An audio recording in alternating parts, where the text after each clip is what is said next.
அரசு மருத்துவக் கல்லூரி மருத்துவமனை, அந்த உதகையிலே திறக்கப்பட்ட மருத்துவமனை சாதாரண மருத்துவமனை எண்ணி விடாதீர்கள். அனைத்து வசதியும் கூடிய மருத்துவமனையாக நேரடி என்னுடைய பார்வையிலே நான் திறந்தேன். ஏனென்றால் இந்த மலை கிராமத்தில் இருக்கின்ற மக்கள் மேட்டுப்பாளையத்துக்கு செல்ல வேண்டும், இல்லாவிட்டால் கோவைக்கு செல்ல வேண்டும், அறுவை சிகிச்சை செய்ய வேண்டும் என்றால் அந்த வசதி இந்த பகுதியில் இருக்கிற மக்களுக்கு கிடைக்கவில்லை.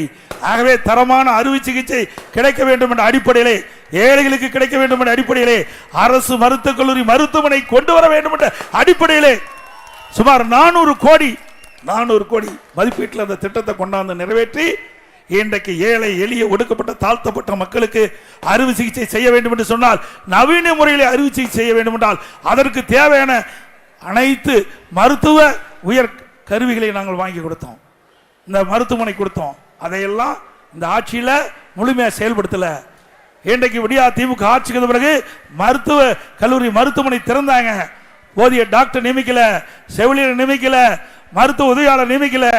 இன்றைக்கு இந்த பகுதி மக்களுக்கு தகுந்த சிகிச்சை கொடுக்க முடியாத ஒரு அவல நிலை இந்த ஆட்சியிலே பார்க்கப்படுகிறது.